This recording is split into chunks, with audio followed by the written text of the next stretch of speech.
Të nderuar shikuesi, përshëndes, do t'jemi së bashku në minutat e editarit informativ, ku ndër të tjera do të ndiqni. Degët e mësuesisë të renditura në degët me prioritet kombëtar zën 1/3 e programeve që Universiteti i Gjirokastrës ofron për të rinjt në ciklin bachelor. Rektori Jaho Cana fton maturantët të bëhen pjesë e tyre, duke u shprehur se profesioni mësuesit është tashmë një nga të mirëpaguarit, ndërkohë që tregu ka nevojë për profesionistë në këtë fushë. Mbi 50 qytetarë në ditë marrin asistencë për aplikimet në platformën i Albania në bashkinë e Tepelenas.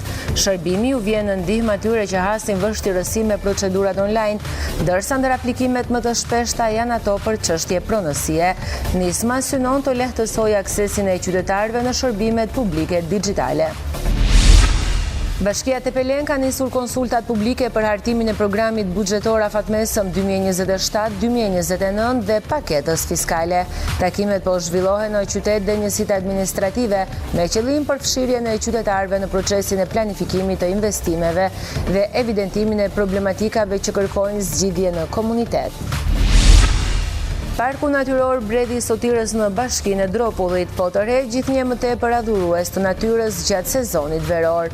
Banorët e zonës shprehen se përmirësimi i infrastrukturës rrugore do të rriste numrin e vizitorëve drejt maleve të Murganës dhe Stugarës, duke i dhënë një tjetër impuls zhvillimit të turizmit malor. Ju njohim tani më gjerësisht degët e mësuesisë të renditura ndër degët me prioritet kombëtar zën 1/3 e programeve që Universiteti i Gjirokastrës ofron për të rinjt në ciklin bachelor. Rektori Jaho Cana fton maturantët të bëhen pjesë e tyre, duke u shprehur se profesioni mësuesit është tashmë një nga të mirëpaguarit, ndërkohë që tregu ka nevojë për profesionistë në këtë fushë. Ndërsa aplikimet për në universitet e vjojnë, rektori i Universitetit e Qerem Çabej Jaho Cana u bën thirrje të rinjve të zgjedhin edhe degët e mësuesisë, ku ky universitet ka një histori 55 vjeçare në përgatitjen e mësuesve. Cana ka vënë theksin tek vlerësimi që ka marrë ky profesion, ku paga mesatare ka arritur në 900 euro. Bëj thirrje maturantëve që të përzgjedhin sidomos degët e mësuesisë. Deri tashmë ishte krijuar një ngërç i tillë ku mendoi se puna e mësuesit ishte një punë e rëndomtë. Tashmë puna e mësuesit është bërë një nga punët më të mira dhe më të mirë paguara. Mos harroni që paga mesatare e këtyre e sistemit parauniversitar ka kaluar mbi 900 euro në muaj. Plus që është një punë e cila të jep një kënaqësi të jashtëzakonshme. Është një punë e cila merret me edukimin e brezit të ri. Për mikrofonin e RTS, rektori Cana është shprehur edhe mbi arsyet pse duhet të shihen me prioritet degët e mësuesisë. Të vinë të regjistrohen në këto degë, sepse u japin hapësira shumë të mëdha në jetë. Degët e mësuesisë, pavarësisht se krijohet ideja, sikur ka një ngopje me kuadro në fushën e sistemit parauniversitar, në të vërtetë gjendja nuk është kjo. Sistemi parauniversitar ka nevojë për kuadro të mirë, për kuadro të zotë, sepse janë pikërisht ata që kanë në dorë të ardhmen e këtij vendi, kanë në dorë të përgatitjen e kuadrit të ardhshëm.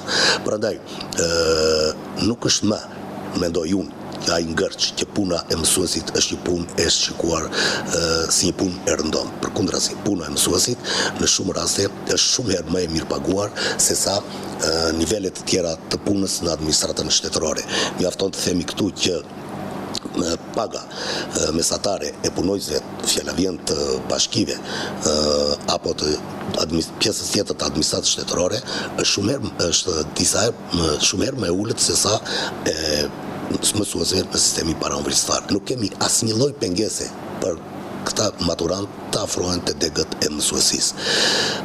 Po kështu, duhet të thënë që puni mësuesit tashëm po kalon në programet tona të studimit, janë programe të revolucionarizuara, janë programe të cilat japin një hapësirë të jashtëzakonshme për të mos u marrë thjesht vetëm për me punën e mësuesit, por ata janë të përgatitur për të shërbyer dhe në nivele të ndryshme dhe të caktuara të administratës shtetërore, gjë që u jep hapësira të jashtëzakonshme atyre që do të përfundojnë degët e mësuesisë. 22 programe studimi në ciklin bachelor dhe profesionale 2 vjeçare ofron Universiteti Gjirokastës për vitin e ri akademik 2026-2027, ku 7 prej tyre i përkasin profilit të mësuesisë. Mbi 50 qytetarë në ditë marrin asistencë për aplikimet në platformën e-Albania në bashkinë e Tepelenës. Shërbimi ju vjen në ndihmë atyre që hasin vështirësi në procedurat online, ndërsa ndër aplikimet më të shpeshta janë ato për çështje pronësie. Nisma synon të lehtësojë aksesin e qytetarëve në shërbimet publike digjitale. Në bashkinë Tepelen, banorët tashmë marrin asistencë dhe ndihmë të drejt për aplikime dhe dokumente digjitale fal specialistëve të dedikuar që janë angazhuar për këtë qëllim. Sipas të dhënave në ditë suportohen rreth 50 persona. Kjo mbështetje ka lehtësuar ndjeshëm proceset administrative dhe ju ka dhënë mundësinë të përdorin shërbimet online pa vështirësi.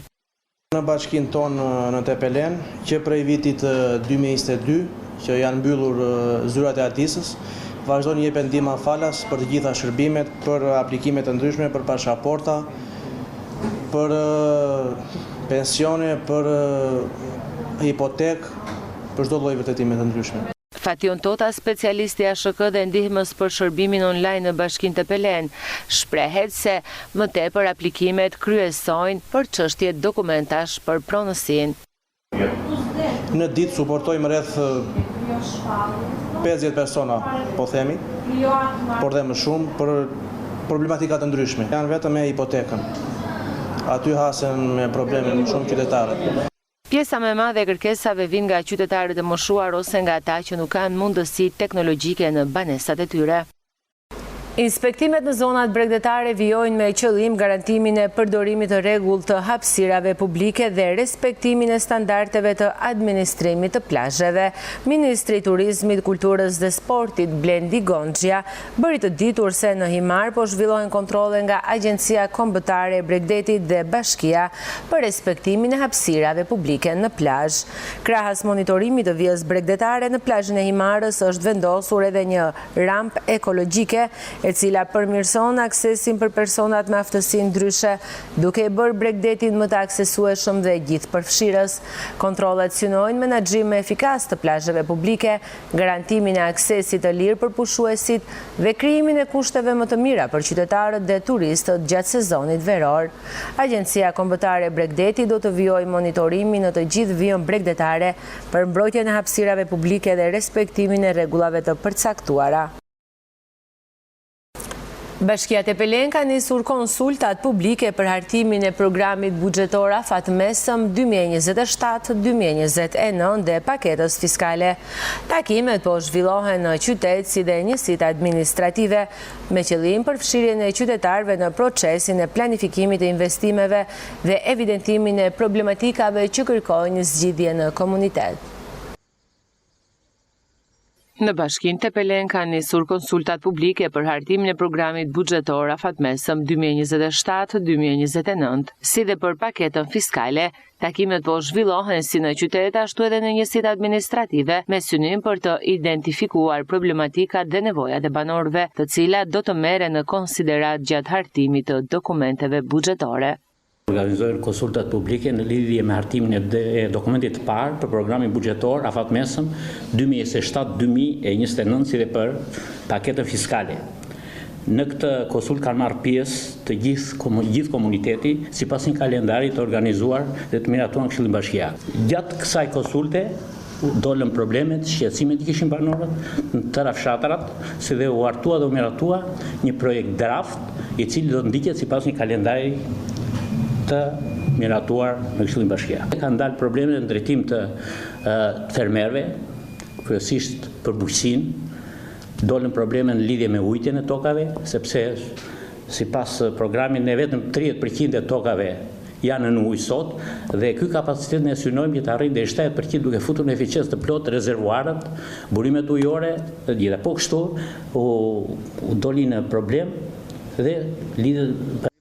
Një nga problematikat e evidentuara gjatë këtyre konsultimeve lidhet me bonifikimin e tokave bujqësore, një kërkesë e përsëritur nga fermerët për të përmirësuar kushtet e punimit dhe rritur produktivitetin. Problematik doli edhe në lidhje me bonifikimin e tokave, kryesisht në sezonin e dimit që ka erozioni ka bërë, domethënë duke qenë bashkia në mes dy lumejve, erozioni ka shkaktuar shumë probleme në lidhje me tokat bujqësore. Problematik tjetër kishim edhe në lidhje me trajtimin e blegtorisë. Këtu problem madhor dhe kryesor janë trajtimi i kullotave, të cilat janë abandonuar, duke munguar dhe investime në këto kullota, dhe kërkohet pastrimi i kullotave, kultivimi i tyre në mënyrë tillë që janë sa më funksionale dhe të jenë eficiencë plot. Problemet tjera dolën kryesisht edhe me trajtimin e lerave, megjithse ne kemi një kapacitet të fuqishëm të kullotave verore, përsëri kemi probleme me trajtimin e lerave, të cilat kanë vite që duhen trajtuar, pastruar dhe të futen në eficiencë të plot.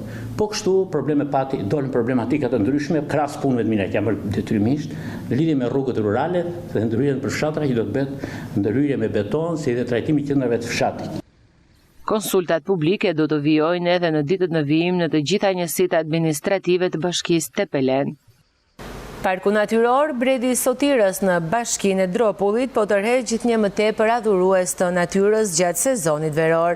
Banorët e zonës shprehen se përmirësimi i infrastrukturës rrugore do të rriste numrin e vizitorëve drejt maleve të Murganës dhe Stugarës, duke i dhënë një tjetër impuls të zhvillimit të turizmit malor. Sipas specialistëve të pyjeve, malet e Murganës dhe të Stugarës, të cilat shtrihen në skajin më jugor të bashkisë së Dropullit, kultivojnë më shumë se 100 lloje bimësh. Pikërisht, mbi fshatin malor të Sotirës dhe deri në Sajlor, shtyhet parku natyror Bredi i Sotirës me një sipërfaqe prej 1740 hektarësh. Banorët e fshatit turistik të Sotirës prehen për fluksin e vizitorëve, por edhe për nevojën e përmirësimit të infrastrukturës. Vizitorë vinë, po thjesht vizitorët vinë edhe kthehen me dëshirën për mos u kthyer më, sepse mungon infrastruktura, e cila është kryesorja, edhe mungon infrastruktura në drejtim të investimeve private. Nuk ka investime private të ketë një bujtim, një kafe, një restoran. Unë jam i disponueshëm të hidhem dhe në atë krah, po dua përkraje nga qeverisja vendore më shumë nga ajo, pastaj të tjerat anën ekonomike zgjidhje vetë nuk e kanë problem. Malve vinë dhe vizitojnë malin, vizitojnë pishat e Sotirës, që është monument kulture. Edhe vinë vazhdimisht. Vinë, po duhet akoma që të këtu në fshatë, që të edhe shteti duhet që të marrë masa, se është një nga fshatrat turistike, edhe nuk kemi ndonjë ndihmë. Duhet një ndihmë nga shteti. Po her pas here vinë, nuk është janë të caktuar kohë që vinë. Po mahnite me bukurinë e malit, me bukurinë e bredhave dhe të lartësisë. Dhe kur kthehen thonë fjalët më të mira. Vinë, po jo taktikisht, por vinë dhe të huaj. Sotira është i vetmi fshat në bashkinë e Dropullit që është përfshirë në projektin e qeverisë shqiptare 100 fshatrat. Rojat mjedisore janë në vijën e parë të mbrojtjes së natyrës shqiptare në ditën botërore të rojave mjedisore. Ministri Sofian Jaupaj vlerësoi punën e tyre për ruajtjen e biodiversitetit, zonave të mbrojtura dhe trashëgimisë natyrore. Ata monitorojnë terrenet, parandalojnë dëmet mjedisore dhe kujdesen për pasuritë natyrore që të ruhen për brezat e ardhshëm. Sot shënohet dita botërore e rojave mjedisore, një ditë kushtuar të gjithë atyre që çdo ditë punojnë për mbrojtjen e natyrës, biodiversitetit dhe zonave të mbrojtura. Ministri i Mjedisit Sofian Jaupaj ka shprehur mirënjohje për rojat mjedisore të Agjencisë Kombëtare të Zonave të Mbrojtura, duke vlerësuar përkushtimin dhe profesionalizmin e tyre në ruajtjen e pasurive natyrore të vendit. Përmes një mesazhi publik, ministri theksoi se rojat mjedisore janë çdo ditë në vijën e parë të mbrojtjes së natyrës, duke monitoruar teritoret e mbrojtura, duke kujdesur për ekosistemet dhe duke garantuar një përvojë të sigurt për vizitorët. Në mesazhin e tij, Jaupaj solli edhe shembullin e punonjësve të administratës së zonave të mbrojtura në Berat dhe të rojës mjedisor në Parkun Kombëtar Mali Tomorrit. Quhem Lediona Shallari, punonjëse ADZM-s Berat. Si rojë mjedisore, monitoroj monumentet e natyrës, kanionet e Osumit dhe ujvarën e Bogorës. Unë jam Qemali Ruçaj, rojë mjedisor në Parkun Kombëtar Mali Tomorri. Kam kaluar dekada në këto vende. Kam parë stinj që ndryshojnë, pyje që rriten dhe breza njerëzish që vinë për të shijuar natyrën. Çdo cep i këtij territori ka historinë e vet. Ne jemi këtu çdo ditë në çdo stin. Për të mbrojtur atë që nuk mund të zvendësohet. Unë nuk jam këtu për të shijuar peizazhin, jam këtu për ta lexuar atë. Çdo gur i lëvizur, çdo degë e thyer dhe çdo gjuhë makine aty ku nuk duhet më tregon një histori. Si pasojë e rënies së nivelit të lumit, turistët janë përshtatur me një tjetër sport që quhet tubing.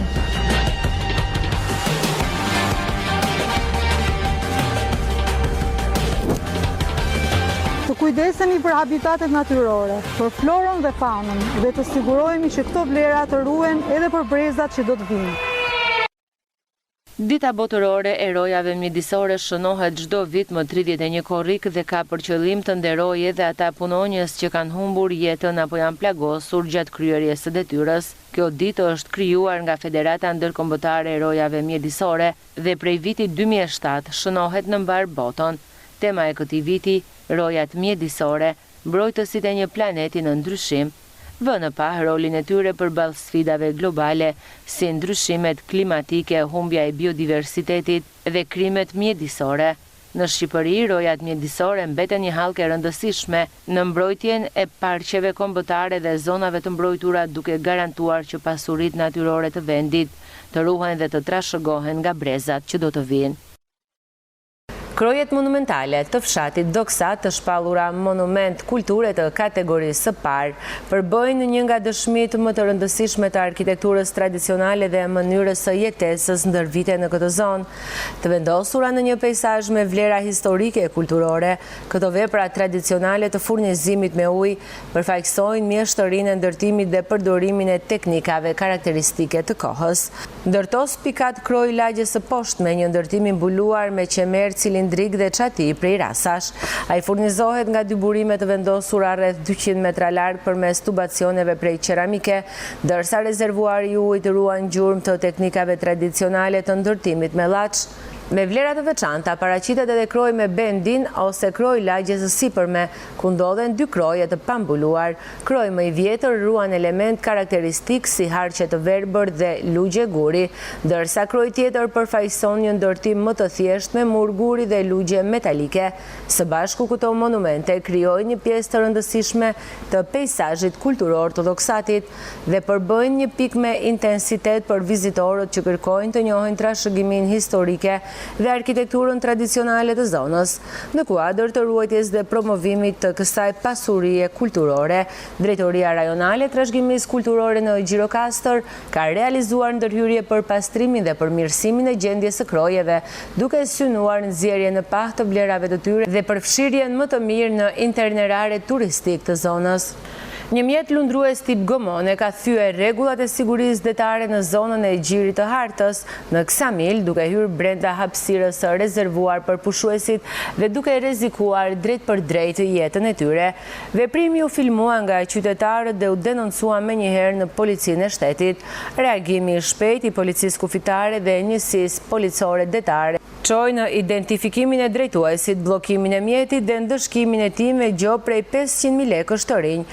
Policia kufitare ju bën thirrje gjithë drejtuesve të mjeteve lundruese të respektojnë me rigorozitet perimetrin e sigurisë së plazheve dhe rregullat e lundrimit, duke paralajmëruar se çdo shkelje që cënon jetën dhe sigurinë e pushuesve do të konstatohet dhe do të ndëshkohet sipas ligjit.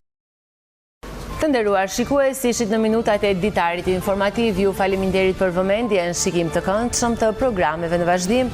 Bashkë miru takofshim.